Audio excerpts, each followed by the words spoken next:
नमस्कार। आज की इस खास चर्चा में हम बात करने वाले हैं एक ऐसे विषय पर जो आस्था और समर्पण से गहराई से जुड़ा है, मंगलवार का व्रत। देखिए, हम यहाँ सिर्फ ऊपरी बातें नहीं करने वाले। हम सीधे मूल ग्रंथ के आधार पर इस व्रत के नियम, एक बेहद अचंभित कर देने वाली कथा और अंत में गाई जाने वाली हनुमान जी की आरती के असली महत्व को समझेंगे। तो चलिए बिना किसी देरी के शुरू करते हैं। आज के हमारे सफर के 4 मुख्य पड़ाव होंगे।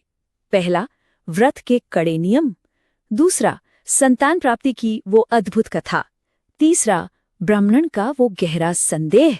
और अंत में हनुमान जी की आरती।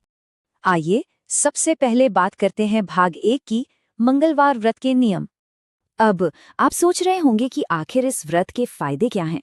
मूल ग्रंथ में इसके बहुत ही ठोस और व्यवहारिक लाभ बताए गए हैं। ये सिर्फ मन की शांति के लिए नहीं है। अगर किसी को रक्त विकार है, यानी खून से जुड़ी कोई बीमारी है, तो ये व्रत एक अचूक उपाय की तरह काम करता है। समाज या राज्य में सम्मान पाना हो या फिर संतान सुख की चाहत हो, ये व्रत इन सभी परेशानियों का एक पक्का समाधान माना गया है। मतलब जीवन के हर तरह के दोषों को मिटाकर सुख शांति लाने का एक बेहद प्रभावशाली तरीका।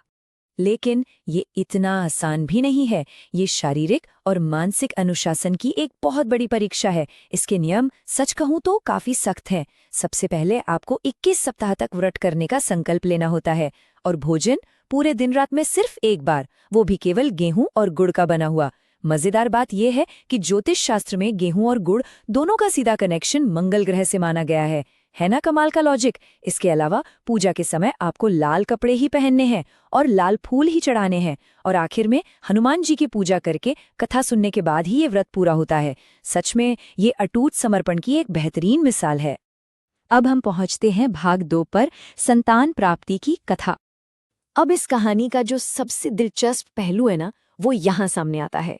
एक संतानहीन ब्राह्मण दंपत्ति है, लेकिन दोनों के रास्ते बिल्कुल अलग हैं। पति क्या करता है? वो संतान की चाह में हनुमान जी की घोर तपस्या करने के लिए अपना घर बार छोड़कर सीधा वन चला जाता है। और दूसरी तरफ पत्नी, वो घर पे ही रुकती है, हर मंगलवार को व्रत रखती है और उसका एक बहुत ही कड़ा नियम है, जब तक वो हनुमान जी को भोग नहीं लगा लेगी, अन्न का एक दाना भी मुंह में नहीं डालेगी। मंजिल दोनों की एक है, लेकिन रास्ते देखिए एकदम अलग और दोनों ही अपनी अपनी जगह बेहद कठिन। अब देखिए कहानी कैसे एक बहुत ही इमोशनल मोड़ लेती है। एक बार कुछ ऐसा हुआ कि ब्राह्मणी किसी वजह से मंगलवार को भोजन नहीं बना पाई। अब नियम तो नियम है, उसने हनुमान जी को भोग नहीं लगाया और यहीं से शुरू होती है उसकी असली अग्नि परीक्षा।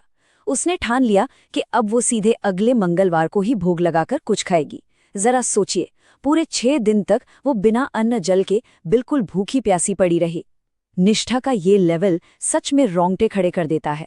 अगले मंगलवार तक उसकी हालत इतनी बिगड़ गई कि वो भूख और थकान से पूरी तरह बेहोश हो गई।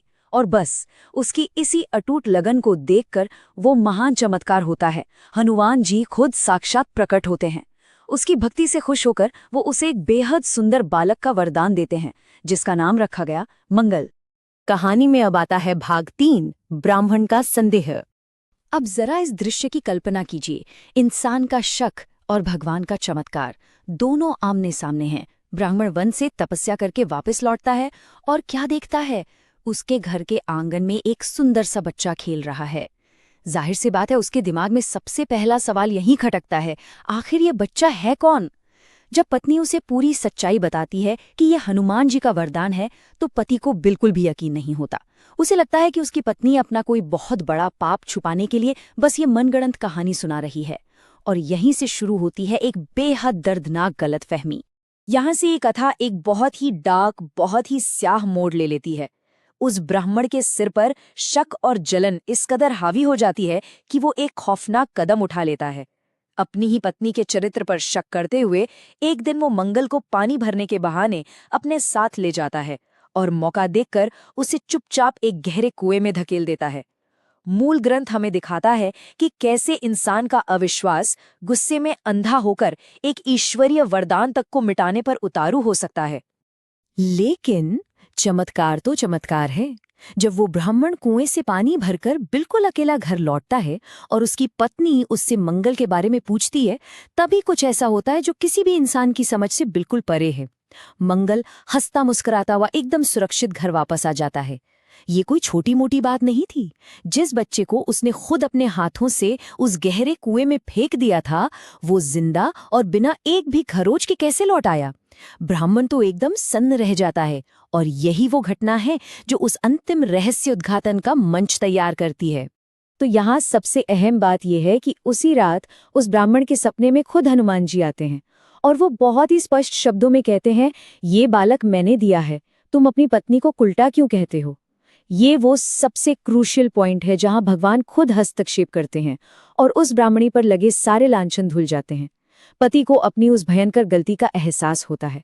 वो आत्मग्लानि से भर जाता है, लेकिन साथ ही उसे अपार खुशी भी होती है। इसके बाद वो दोनों पति पत्नी खुशी खुशी मिलकर मंगलवार का व्रत रखने लगते हैं और उनका जीवन संवर जाता है।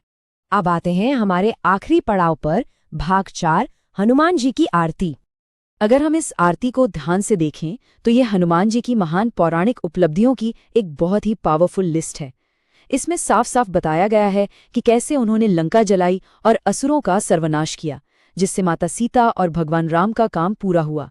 कैसे वो संजीवनी बूटी लेकर आए और लक्ष्मण जी के प्राण बचाए, और कैसे उन्होंने पाताल लोक जाकर अहिरावण का वध किया ताकि संतों और भक्तों की रक्षा हो सके। ये सारी घटनाएं इस बात का पक्का सबूत हैं कि हनुमान जी हमेशा सबसे बड़े संकट मोचक रहे हैं, चाहे बात भगवान राम की हो या फिर उनके हम जैसे साधारण भक्तों की। और इस आरती के बोल हमें वही भरोसा दिलाते हैं जो हमें कथा की शुरुआत में मिला था। आरती एकदम स्पष्ट करती है कि हनुमान जी की ताकत इतनी विशाल है कि बड़े बड़े पहाड़ भी उनके सामने कांप उठते हैं। जो भी भक्त उनके करीब जाता है, रोग और दोष तो उसके आसपास भी नहीं फटकते। और सबसे बड़ी बात, जो कोई भी सच्चे मन से इस आरती को गाता है, उसे परम पद यानी वैकुंठ धाम की प्राप्ति होती है, जो कि हिंदू धर्म में आत्मा की सबसे बड़ी और अंतिम मुक्ति मानी जाती है। मूल ग्रंथ में किए गए सभी वादों का ये एक बहुत ही खूबसूरत और आध्यात्मिक अंत है। हमारी आज की ये चर्चा एक बहुत ही गहरे और सोचने वाले सवाल पर खत्म होती है। जरा सोचिए, कैसे एक अटूट अनुशासन और बड़े डगमगाने वाली आस्था एक बिल्कुल साधारण से इंसान को ऐसे चमत्कारों का पात्र बना देती है जिसकी शायद हम और आप कल्पना भी नहीं कर सकते। क्या हमारे जीवन की असली ताकत हमारी उसी निष्ठा में छिपी है जो बुरे से बुरे वक्त में भी टूटने का नाम नहीं लेती? ये सच में एक ऐसा सवाल है जो आपके जहन में लंबे समय तक गूंजता रहेगा। आज के इस विश्लेषण में बस इतना ही। सीखते रहिए और ऐसी ही नई चीजों को गहराई से समझते रहिए।